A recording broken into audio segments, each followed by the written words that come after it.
আন্দোলনের রেশ আছড়ে পড়ল পুলিশের ব্যারিকেডে।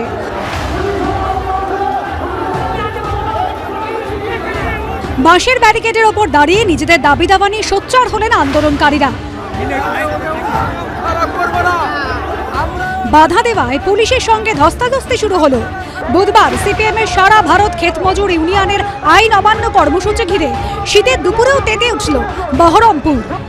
ন্যূনতম দৈনিক মজুরি 600 টাকা, 100 দিনের পরিবর্তে 200 দিনের কাজ সহ 10 দফা দাবিতে এদিন আইন অমান্য কর্মসূচির ডাক দিয়েছিল সিপিএমের ক্ষেত মজুর সংগঠনের মুর্শিদাবাদ জেলা কমিটি।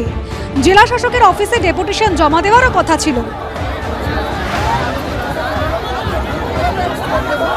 বহরমপুরে সিপিএমের জেলা পার্টি অফিসের সামনে থেকে শুরু হয় মিছিল।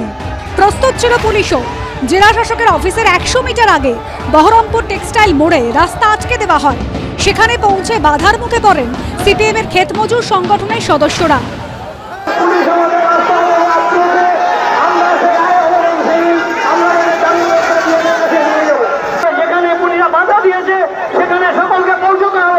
বাঁশের ব্যারিকেড ভেঙে এগোনোর চেষ্টা করেন আন্দোলনকারীরা। পুলিশের সঙ্গে ধস্তাধস্তি হয়। এরপর সেখানেই প্রতিবাদ সভার আয়োজন করে সিপিএম। ভুয়া জব কার্ড, 100 দিনের কাজের আইন লঙ্ঘন করে ম্যানুয়াল পরিবর্তে মেশিন দিয়ে মাটি কাটা, দেবাশিস জব কার্ডের টাকা আত্মসাৎ করা, ব্যাপক দুর্নীতি। সেই কারণে বন্ধ আছে, কিন্তু আইনে আছে বন্ধ 2 মাসের বেশি রাখা যায় না। তদন্ত করে চোরদের শাস্তি দিয়ে আবার টাকা বরাদ্দ করতে হয়। কেন্দ্র সেটা করছে না। সিপিএমের সব ভণ্ডামি ছাড়া আর কিছু না। যখন মমতা ব্যানার্জি সারা বাংলার কৃষকদের জন্যে বিভিন্ন প্রকল্পের মধ্য দিয়ে কৃষকদের দুঃখ কষ্টের লাঘব করার জন্যে প্রচেষ্টা গ্রহণ করেছে, ঠিক সেই সময়ে মানুষকে বিভ্রান্তি করার জন্যে সিপিএম পার্টি তাদের সে আগেকার মতো ধোঁকাবাজি রাজনীতি শুরু করেছে। এটা ফরশো নাটকবাজি।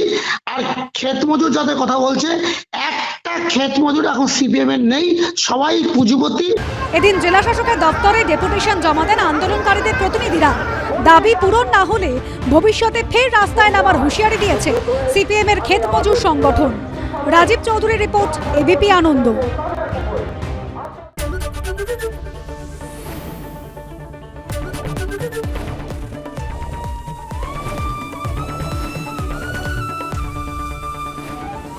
এবিপি আনন্দ, এগিয়ে থাকে, এগিয়ে রাখে।